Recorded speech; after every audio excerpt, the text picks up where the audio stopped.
Meet me at the bottom. Bring my running shoes. Meet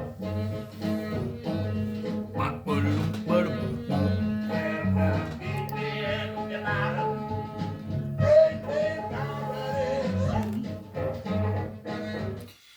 That right there, boys and girls, is a gift on this world, Mr. Howlin' Wolf, Mr. Morgan, or what's his real name? Chester, Chester something. Shit.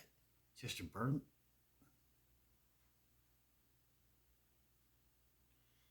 Chester Bennett? Chester Burnett. God, I can't remember Howlin' Wolf's real name. Chester A. Bennett? Fuck. Now I feel racist. Shit. Okay. The bottoms. Meet me in the bottoms. Bring my running shoes. Well, some white guy apparently is pissed off. Some terrifying white person. Probably someone of, stature, ports, whatever. He's talking about the bottoms. You know what the bottoms are? The bottoms are located in Porterdale, Georgia. No kid. Okay, well, when the Heat of the Night used to film in Covington, Georgia, well, when they used to go to what was called the Bottoms are filmed in Porterdale. Porterdale does kind of look like it was at one point. The Bottoms.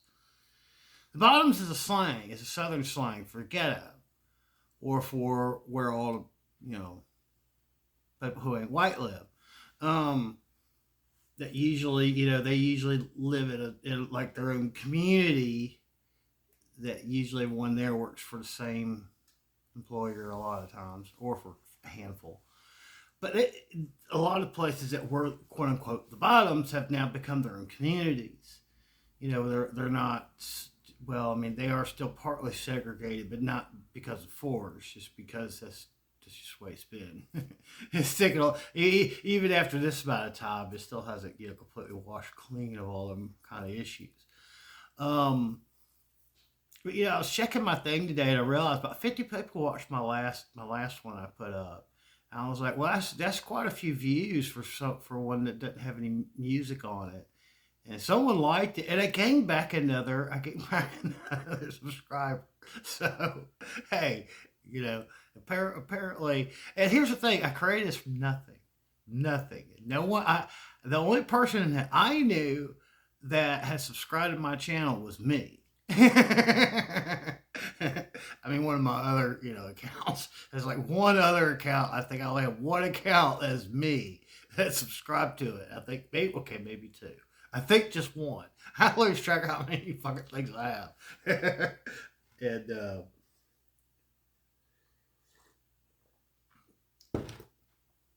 but it was funny, like yesterday I was the other day I was picking on like Brian Tyler Cohen kid, because he was picking on Bill Barr.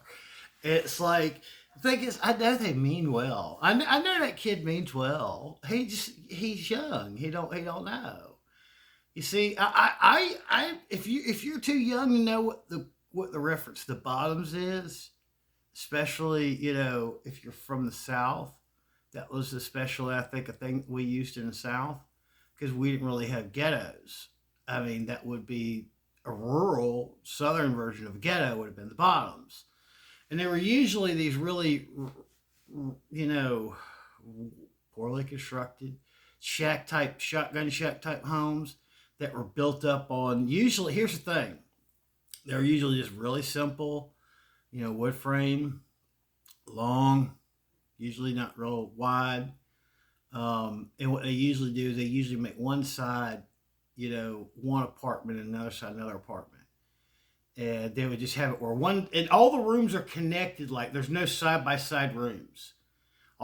It's just like the whole thing, they'll make like what I guess I'll call it like a fucking like a backwoods hick version of a townhouse, where it's just basically this long house that's not real tall, but it's fairly long, like deep.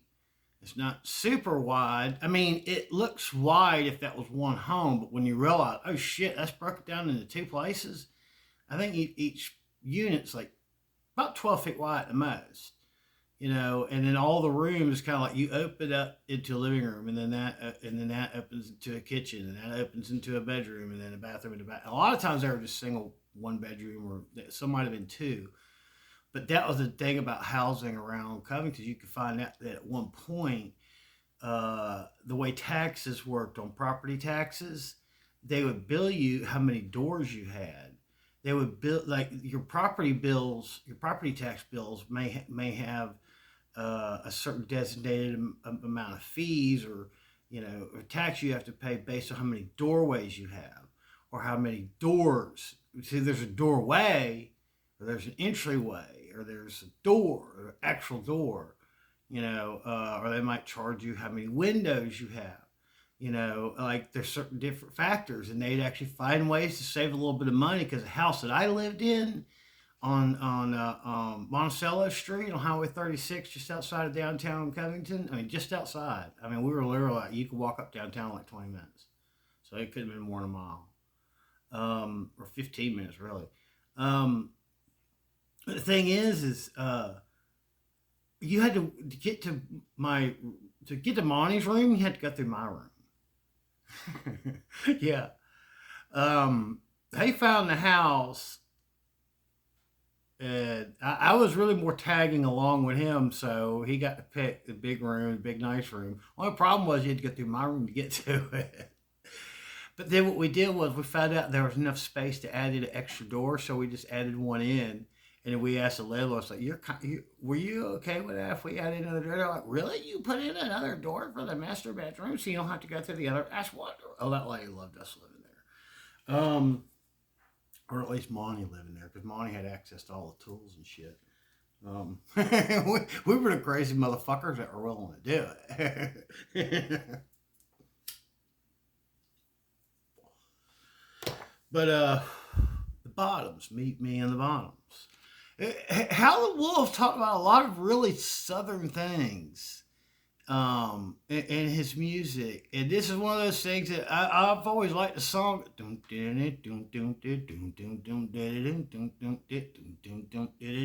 like a shuffly rumba kind of thing. I don't know.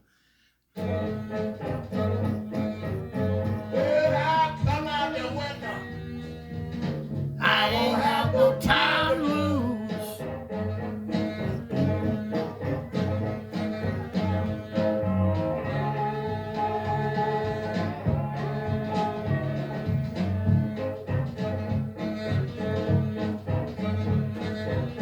You know what they were like? They were like tenements. And I don't know if I'm using that term correctly because I'm not a Yankee. So you have like tenements, like rundown old buildings that are kind of loosely broken up. Like back when New York really was, back when had a big boom, I think in the late 19th century, and you had a huge influx of Irish and Italians, just other white people. I don't know why y'all gotta hate other white people. I don't know what the fuck's up with that. Back then things were fucking complicated like that. That's fucked up. I mean, the fact they didn't like people who weren't white, but they were so fucked up they didn't like white people too. Some white people. I think I might qualify for one of them. A lot of my family's Scottish. Marvin. Actually, Marvin is a Welsh name. I actually looked that up. Marvin is actually originally a Welsh name. It's much more connected to Scotland now. You know why? Apparently the original Marvins, the original Marvin clan that my mother's family gets their name from, goes back to Welsh, back to Wales. Wales is west of England on the island of Great Britain. And they relocated up to Scotland. And I want to say that's where they kind of flourished, was in Scotland. But they were originally a Welsh name, a Welsh clan or family or whatever. You gotta be careful, white guy says clan, and then you don't specify. Yeah, I'm talking about centuries ago. They're like, oh, okay. It'd been a different thing. When you're Southern, the word clan comes out of your mouth, people are always going to assume really negative connotation of what you mean by that. It's like, now I'm talking about, my ancestral roots back in the UK from centuries and centuries ago. My mushroom was called were called Marvin, which is a Scottish name, although it's not actually really a Scottish name. I want to say Marvin became a popular name in Scotland, but it's technically a Welsh name. But they lived in Montgomery, Alabama, and my grandfather was a traffic court judge. Little Red Marvin, Albert Marvin Sr., Albert Ford Marvin, Albert Marvin Sr. was my grandfather. He was traffic court judge in Montgomery, Alabama. I was just slightly crooked. I didn't think I know so much about shit that I shouldn't know about. Trust me, there's a lot of shit I got exposed to from a young age. So I'm not your typical autistic person. Plus, no one knew I was autistic till I was a grown up. So they knew. Yeah, he ain't right. We don't know what way. He just ain't right. That's what we say in the South. Say, what's supposed to do? He ain't right. I mean, he's okay, but he ain't right. It's like when we say that. It's like, that seems contradictory, but we know what you mean when you say that. He's okay, but he ain't right. I mean, you can go worry about him doing nothing bad, but he might say something you don't like, okay? That's what that translates to. And it's kind of like when we say, bless your heart. You think we're saying something nice. No, we're not. We're saying, fucking you moron. Fuck you moron. That's just our polite way of saying, go fuck yourself. Oh, bless your heart. Okay, some old ladies mean it in a nice way, but we usually mean it. That's our way of being sarcastic. Bless your heart. But the bottoms. You see, if you don't know what the bottoms was, especially if you're from the South, and you know what the bottoms. That's how young you are. And you see, we've stopped teaching people about things because, well, people say, well, that makes me upset. It's kind of like, okay, there's a lot of things that upset me. There's a lot of shit that y'all think is okay that upsets me. No one gave a shit about how I felt about that. They probably shouldn't. Fuck me if I don't like it. I mean, some things. That's just life. It's like a Brian Town Color kid, Cohen kid, he's and Cohen's a Jewish name. So I gotta be careful, because someone might say, well, he's anti-Semite. And I'm kind of like, to me, Jewish people, they're just white folk. They're just different kind of white people. I don't understand. I know y'all like a different book of the Bible or something. And a bunch of bald-headed crazy white motherfuckers get pissed off with y'all saying y'all killed Jesus. I'm like, who? They're like, the Jews. And I'm like, well, wasn't Jesus Jewish? And they're like, stop making sense about what we're mad about. I mean, well, it don't make no sense, but I'm just saying, it's kind of like, I don't like, people, why are people still anti-Semitic? I mean, hey, every human being's fucking annoying. Separating out, what specific reason why they're annoying. What's the point of that shit? People want to use stereotypes about Jewish people. I bet you I do a lot of that shit too. Well, I'm far from Jewish. Well, actually, I do have a Jewish relative. One of my great-grandparents was Jewish, I think. No, one of my great-great-grandparents. I think my grandfather was 1/4 Jewish. That would make me 1/16. So I'm not Jewish enough to, But I mean, I'm enough in there. I can't be a Nazi, I guess.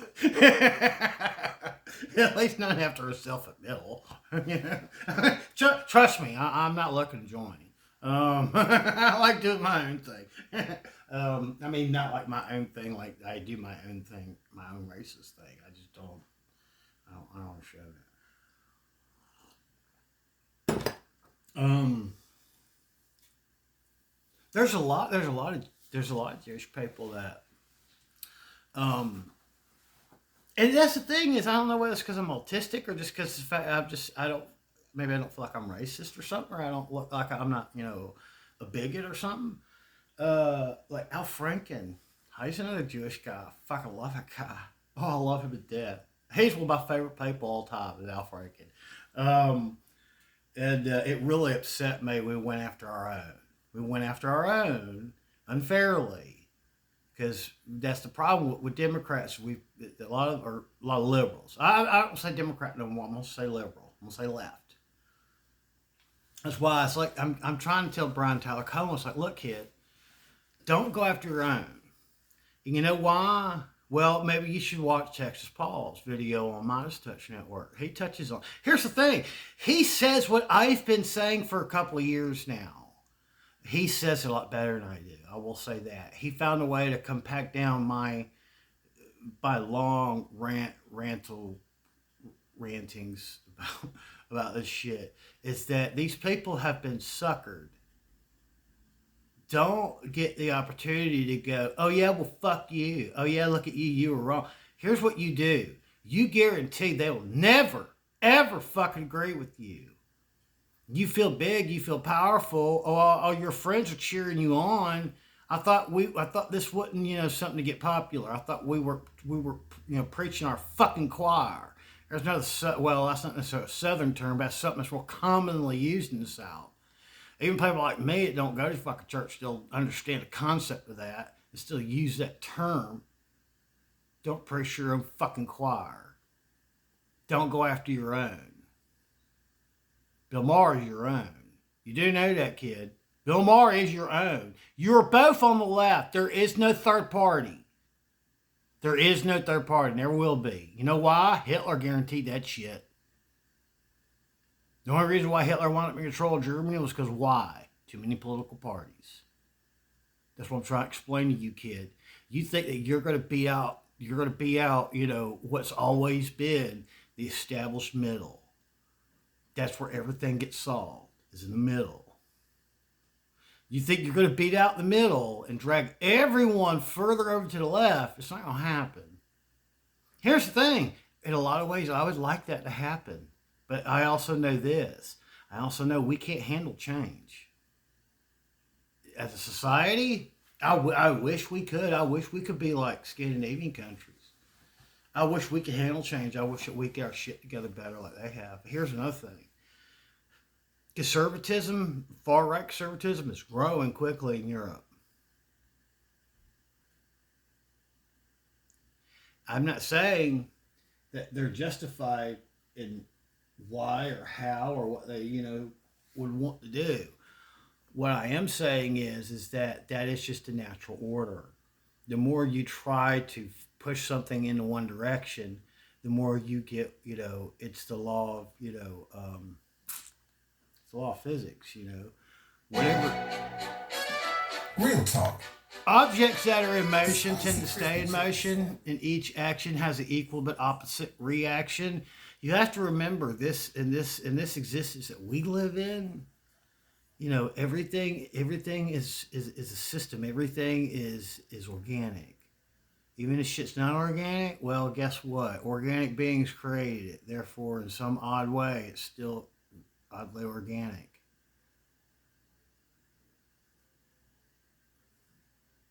Here's the thing.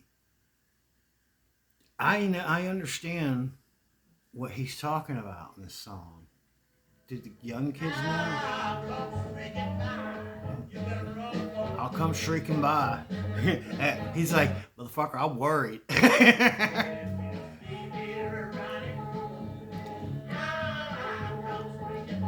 You'll see me running? I'll come streaking by. I love Howlin' Wolf. What a character. What a wonderful character. I'm too young to die. He does it with the most grimacing looking face I've ever seen. He's hilarious. He's wonderful. Howlin' Wolf's a wonderful character. He was great. He was great. He's big fella. Big fella. He is a large American. It's like African American. He's a fucking big American. That's what he is. He's a big guy. He's huge. He's like, he makes me look like a fucking midget, man. I swear to God, he's huge. It's like, it's like that guy Jamal, aka Jamel, or is it Jamel, aka Jamal? I'm dyslexic. Sorry if I fucked up your name, man. He's always sitting down. He's really wonderful person. I love his theme. His just be kind, just be humble. He's wise man. He's real sweet. He's huge though. He is a big motherfucker. He is big, but he's so nice. He's just so kind. He's so warm. He's so Okay, yeah, I'm getting my white savior shit again. I've subscribed to his show. Love that guy. He does a great job spreading a great message, and we need a lot more people with his kind of heart. Because let me tell you what, man. If he wanted to intimidate you, it wouldn't be hard. It would not be hard for him. But he's nothing but love, man. That guy ain't nothing but love out there. Love him to death. Love his channel. I love some of the things he chooses to react to. He loves the Grateful Dead. I don't blame him. I could say that,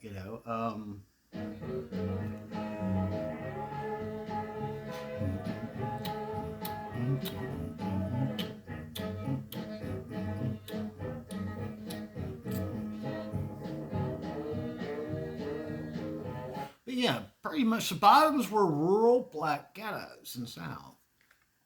Most of our great blues artists came out of the bottoms.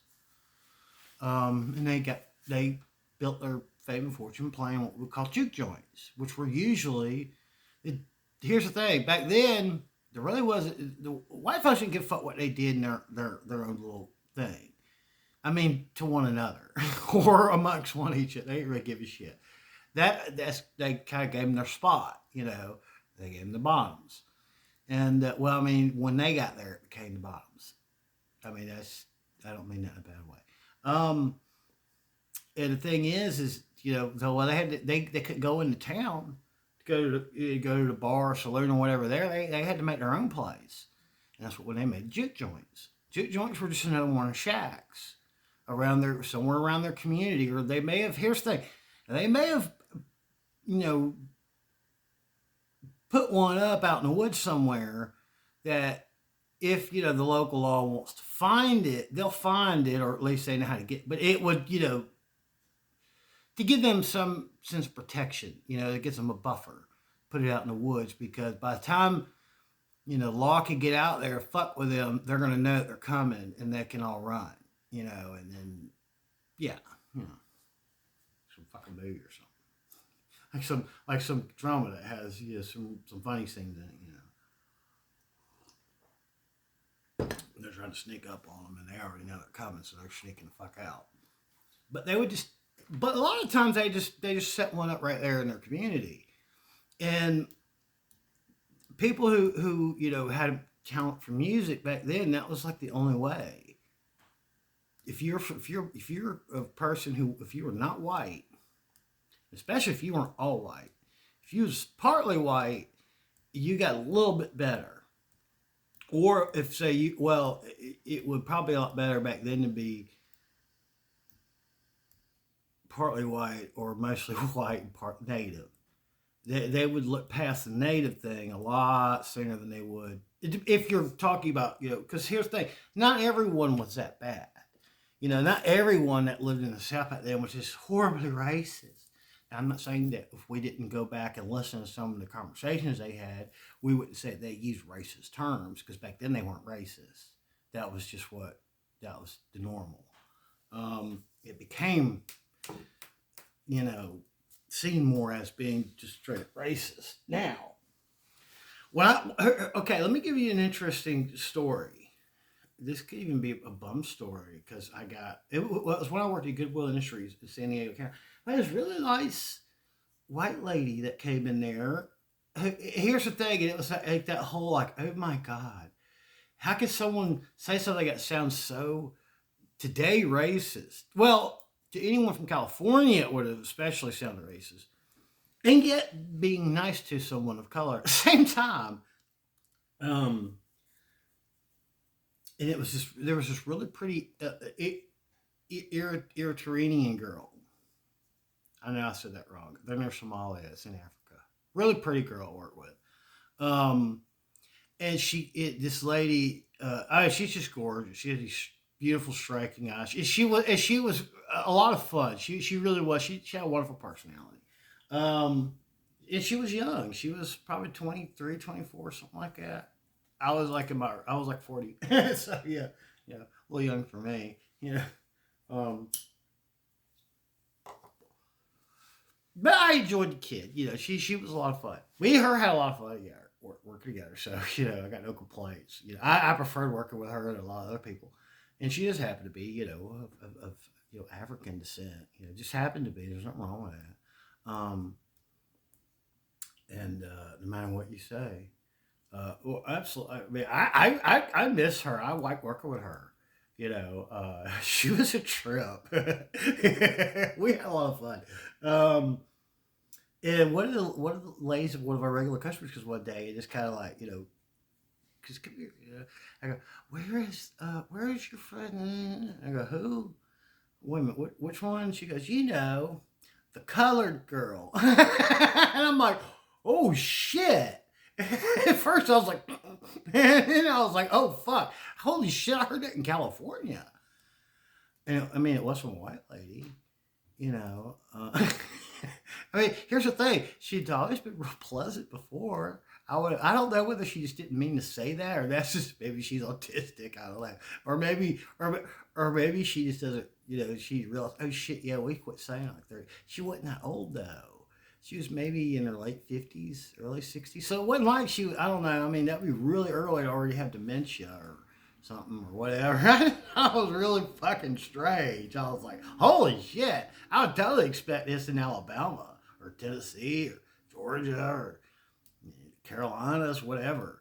Anywhere in them areas, I would expect that. But fucking San Diego County, California, and this was not a Southern lady. This was a local. She had, she had that non-accent California accent. So, oh no, I'm obvious. Out there, I'm like, oh, who's the guy with the accent? Ladies like that shit out there too. Plus, I was about 25 pounds lighter than I am right now. My face looks all puffy. I feel fat. I don't think anybody's ever gonna fuck me again.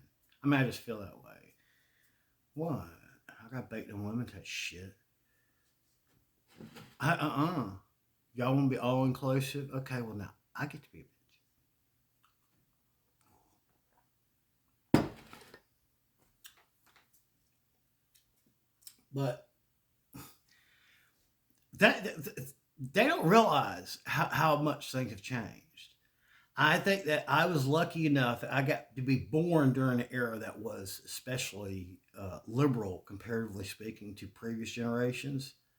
But then to watch it, things kind of, I mean, like when I was a kid, microwaves were still a new thing. VCRs, not DVD players, VCRs are still a new thing. I I was one of those kids that like got introduced to the invention of cable. They're like, what? We got 20 channels now? Holy shit. Really? In the early 80s, I remember I was a kid, like I think I was like 82 or 83 or something like that. Maybe 84. We got cable in the city of Charlotte, like I think in the very early 80s. My dad, I think, was one of the very first people. He was like, what? How many channels? Fuck yeah, I want that. Yeah, he was like, he wasn't no second guess with old man. He's like, shit, I'm getting drunk. and but yeah, it was. And the thing was, is like I said, I grew up in what was relatively a much more liberal time in a southern metropolitan city. Now, when we moved from Charlotte, Charlotte was a pretty large place, a metropolitan area, which was just Charlotte and a couple of other places around it, like Matthews. Matthews is basically Charlotte. So if I say Matthews, I'm really talking about a suburb of Charlotte. I might do that in the past or and continue to in the future. When I was born, we grew up in Charlotte. right near the corner of Sardis Road and Sardis Road North. It's kind of like if you take Sardis Road past uh, Providence Day, Providence Day School, private school, Providence Day. Like when Rama, oh fuck, is it still called Rama? Rama, Fairview, and Sardis all intersect at Providence Day. If you take Sardis heading north, go about a mile, about 2 miles, maybe 3, and then take a left right after you cross McAlpine Creek at Sardis Road North, and then take the first left, and then that's Ritter Drive. That goes into Heritage Woods East. That's where we grew up. We grew up just outside, just on the very edge of McAlpine Creek. You can see from my house, from my parents' window, bedroom window, and their bathroom window, or from the living room window. You can see McAlpine Creek. And that was the divider. We're still in Mecklenburg County. See, that's one thing I did look. I looked at what was the population of the city of Charlotte, the metropolitan city of Charlotte, in 1990. And it was like 500,000, or just under 500,000. And then Mecklenburg County actually had slightly lower. But I was going to include all Mecklenburg County. But it's about the same. Georgia's different. Georgia has hundreds of little fucking counties. Atlanta's like fucking 20 fucking counties. I mean, the metropolitan Atlanta area is like 20 fucking plus counties. Versus Charlotte, it's like 3. But they're big counties. You know, it's like Fulton County. Fulton County is less than 500,000 people. That's the county seat of Atlanta, Georgia. Anything that is in quote unquote Fulton County, with the exception of anything north of Sandy Springs. Sandy Springs, I think, actually finally did become an incorporated area. It was always just a city of Atlanta address when I lived there. It wasn't until the 2000s, after we'd moved away from, we moved from there, I think in 96 or 90, I think it was 96. I think we moved in like 92, then we moved out like late 96. We were there for like 4+ years, I think. And then we moved over to Dunwoody, North Peachtree. But the thing is, you know, my family, my mother's family has a lot of civil rights stories. They grew up, my mother grew up in the 1950s. She was born in 45, so she grew up in the 1950s. Like me, I was born in 75, so technically you could say I grew up in the 1980s. She grew up in the 50s in Montgomery, Alabama. And my grandfather was a traffic court judge. He also owned a wig shop. He also had a hot dog restaurant or something, or something like that. It wasn't a hot dog stand, but I want to say it's kind of like one in place where it's like they got, you know, probably like, you know, root beer floats or something, hot dogs or whatever. Somewhere in downtown. He always owned a couple businesses.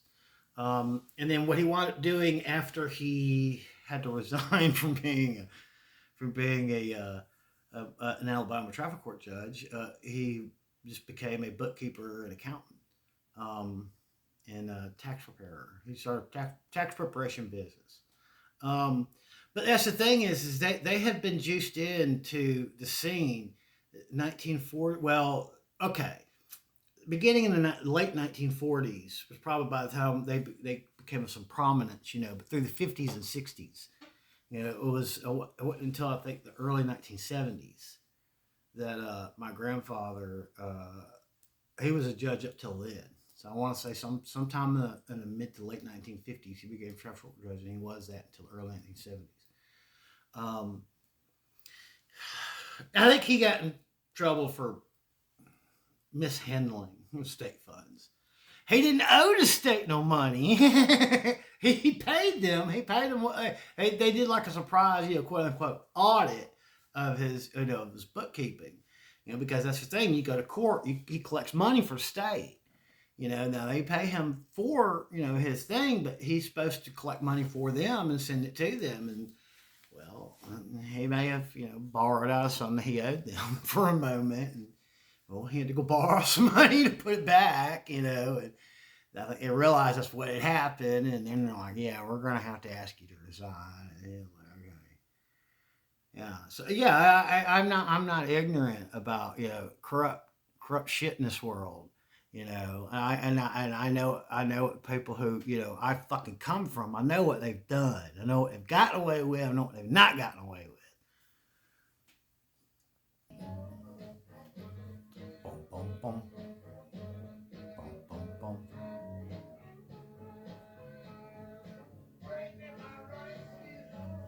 Boom, boom, boom, boom, boom, boom.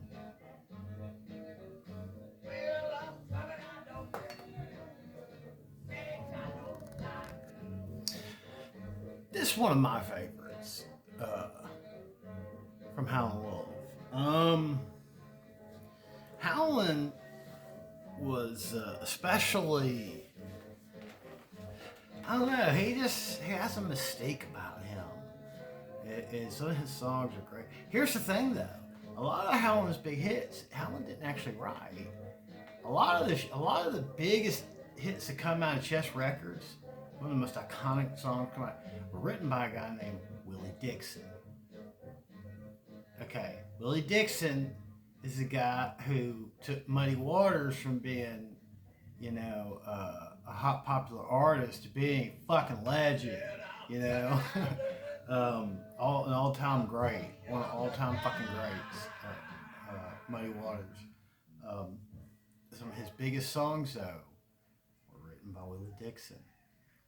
He was in this weird kind of partnership between him and Muddy and Howlin' and the Chess Brothers, who owned and ran Chess Records. And I want to say that not only was he able to sell them songs, he got produced a lot of them. He got paid up front, plus kept royalties, and then got a cut of profits. Willie Dixon was the only guy that ever sued Jimmy Page in court and win. Well, I know. Or at least the only one to sue him. I don't know. I can't remember if Jimmy Page decided to settle out of court or whether he decided. I think he wound up settling out of court. But it was looking like, I think the history goes, it looked like it was going to be a court battle, and I think he decided, okay, I'll just pay him out.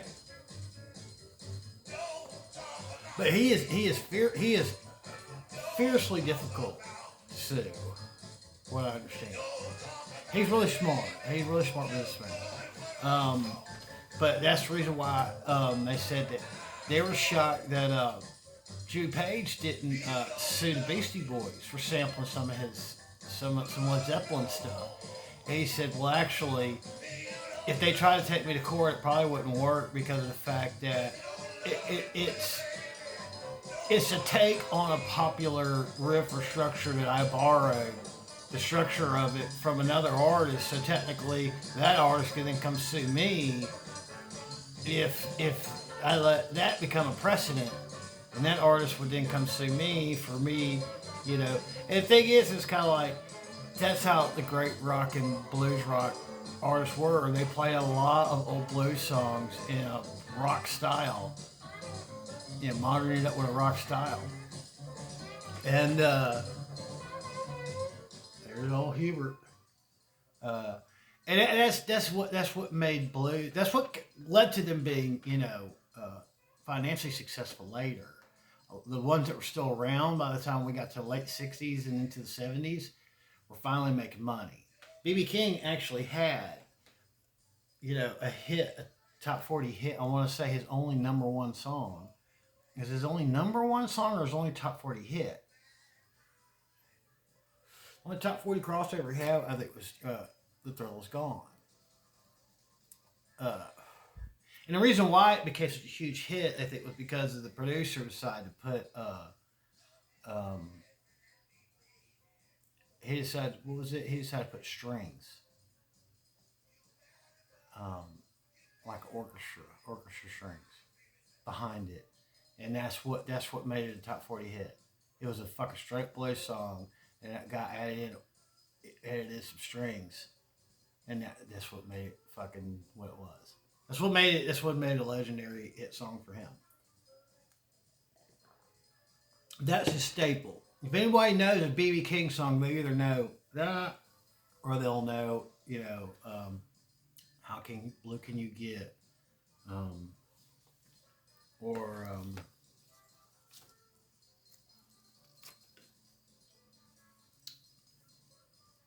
Every Day I Have the Blues, which is actually a standard. It's not even a BB King song, I don't think. I think it's an old standard. Because I want to say Elmore James did it before he did. But here's the thing. The whole Muddy Water. Here's what Willie Dixon gave to guitar players. Here's the thing. Willie Dixon is a guitar player, but he actually considers himself a bass player. First and foremost. He considers himself a bass player.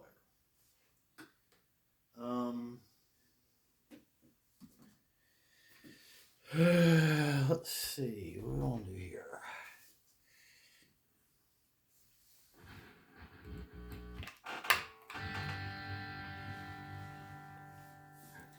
What Willie Dixon did. Willie Dixon was the one who wrote, Manish Boy, or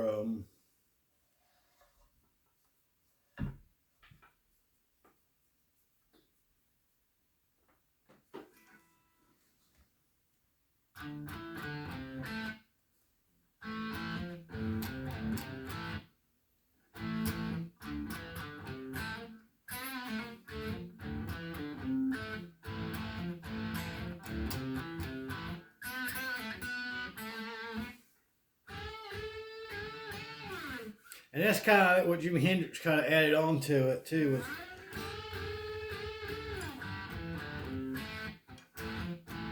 why is this thing? I'm having a hard time getting it the whole tune.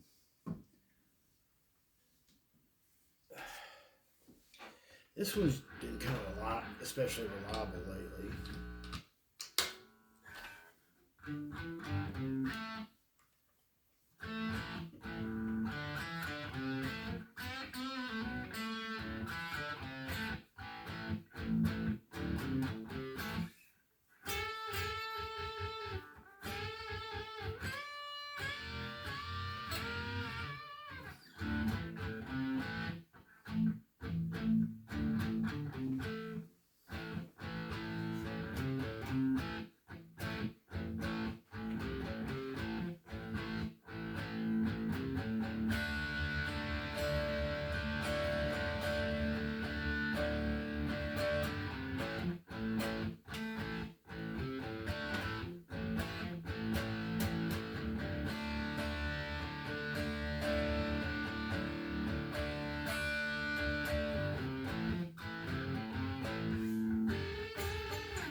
You see, you could kind of incorporate it into a 12 bar. Just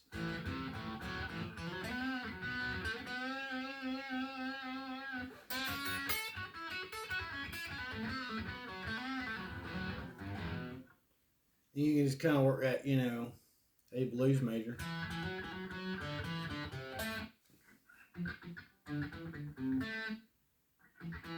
It starts with an A.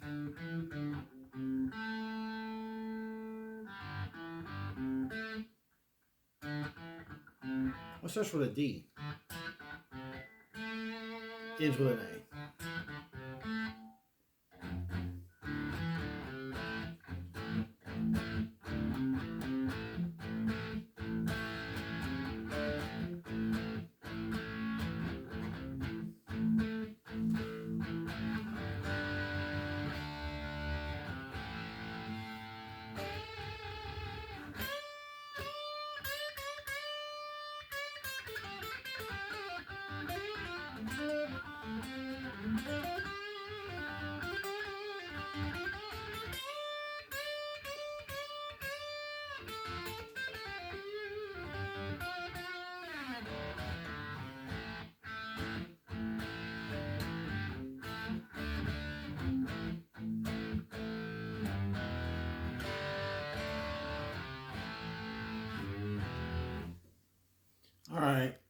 Well,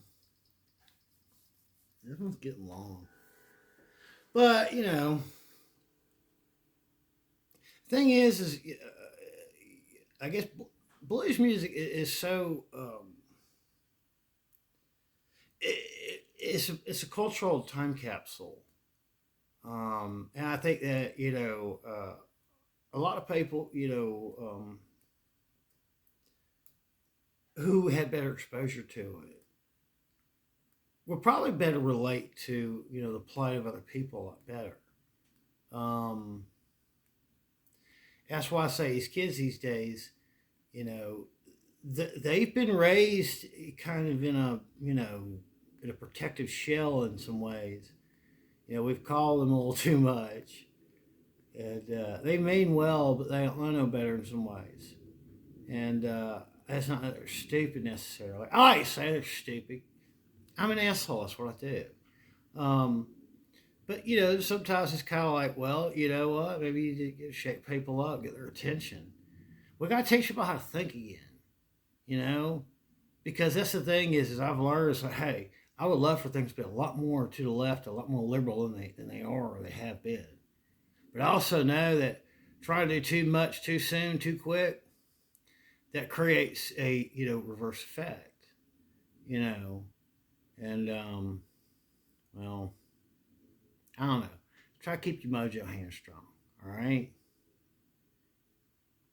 And you don't know what a mojo hand is, you may want to look into that. You're a little too young.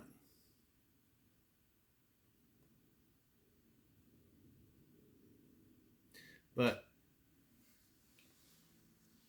I wanted to do, something about, talk about, some things from the past and cultural references and things. Kind of like, it's the reason why it's like some things, it's kind of like, I think if we're going to, move forward, we still need to make sure that we understand what's already happened.